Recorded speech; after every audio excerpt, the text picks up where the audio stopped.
सबसे पहले हम इसकी सवाल की गुडविल निकालते हैं। अच्छा, गुडविल के लिए सबसे पहले क्या है भाई? Net assets. तो हम लोग निकालते हैं। सबसे पहला क्या है? प्रेमिसेस है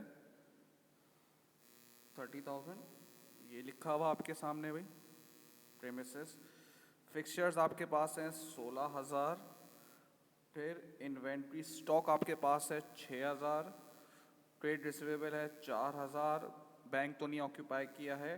ट्रेड क्रेडिटर है 4750। तो ये आपका नेट एसेट्स आया है भाई 51,250। और आपने जो परचेस की है वो कितने की है? 135,000 की। तो गुडविल जो आपकी क्रिएट हो रही है वो कितने की हो रही है? 83,750।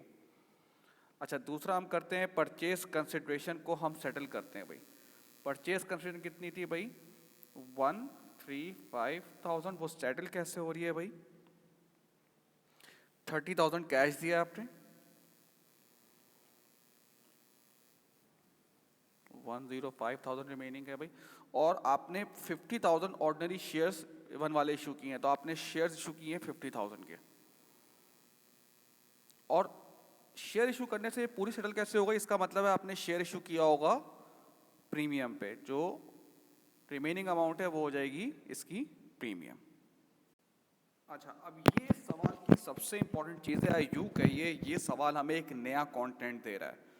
डायरेक्टर ने क्या है चेन लिमिटेड के परचेज ऑफ अंजनी बिजनेस से opportunity to revalue their premises, मतलब जो इनकी प्रेमिसेस है ना, ये इनको रिवैल्यू करना चाह रहे हैं with the maximum possible without the creation of revaluation reserve, maximum amount. अब इसमें मुझे ये भी नहीं पता कि मैं कितने अमाउंट से रिवैल्यू करनी है। अव्वल तो हमें वो दे देता ना कि 1,20,000 की थी 2 लाख हो गई। इसका मतलब है 80,000 से रिवैल्यूएशन हुई, 80,000 रुपये आप रिवैल्यूएशन रिजर्व भी क्रिएट कर देते। कह रहा है यहाँ पे ये नहीं करना। अब मुझे नहीं पता कि कितना रिवैल्यूएशन है। फिर वो एक लाइन कह रहा है, after the revaluation of the premises the director will make a bonus issue of the 2 ordinary share for every 3। अब यहाँ पे पहले मैं काम करता हूँ और उसके बाद मैं आपको बताता हूँ ये क्या कह रहा है आपसे। ऑर्डिनरी शेयर कैपिटल आपका कितना है?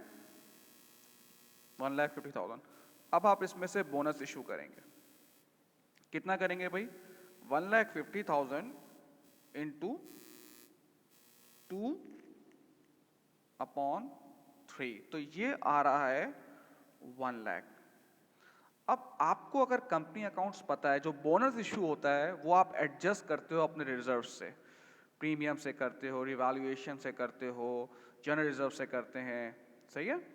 अब देखो, उसकी ये बात कहनी कि रिवैल्यूएशन रिजर्व नहीं बनना चाहिए, इसका मतलब है ये जो बोनस इशू एडजस्ट होंगे ये एडजस्ट होंगे रिवैल्यूएशन से। इसका मतलब है रिवैल्यूएशन रिजर्व में, एग्जाम्पल मैं दे रहा हूँ, अगर 1 लाख रुपए रखा होगा और वो 1 लाख रुपए मैं इधर ट्रांसफर कर दूं तो ऑब्वियसली सी बात है ये रिवैल्यूएशन रिजर्व क्या हो गया? ये खत्म हो गया। तो इस तरीके से उसने ये चीज बोली है। ये मैं कहूंगा इस सवाल का कंटेंट है। मतलब ये सवाल हमें एक नया कंटेंट दे रहा है जो और किसी सवालों ने हमें इस तरीके से नहीं दिया है। तो इसका मतलब क्या हुआ है कि जो मशीन की जो वैल्यू है वो 1 लाख से बढ़ रही है। इस प्रेमिसेस कितनी थी भाई? 1,20,000 प्लस 1 लाख, ये कितना हो गया भाई? 2,20,000। और रिवैल्यूएशन रिजर्व क्रिएट नहीं हुआ है, उससे हम लोगों ने बोनस इशू कर दी है। ठीक है। अच्छा, अब जो बैलेंस शीट के मेन इफेक्ट है वो मैं आपको बता रहा हूं। ठीक है भाई। अब 1,20,000 थे, आपने अभी अभी मैंने बताया 1 लाख से उसको रिवैल्यू किया तो ये हो गया 2,20,000। बाकी सब सिंपल है, आपको सिर्फ मिला के लिखना है। हाँ, बैंक देख लें भाई, 28,000 था और आपने 30,000 की पेमेंट कर दी। इसका मतलब है ये ओवरड्राफ्ट चला गया है आपका 2,000 से, ये करंट लायबिलिटी में आएगा। शेयर कैपिटल देख लें, 1,50,000 आपके पास पहले थे, 50,000 आपने मजीद शेयर इशू किए और 1 लाख आपने बोनस इशू किए, तो ये बन जाएगा आपका 3 लाख। और इसमें फिर प्रीमियम वगैरह वो भी जो है वो ऐड हो जाएगा। बाकी सब ये है कि दोनों को आपको मिला के लिखना है। ठीक है भाई, थैंक यू।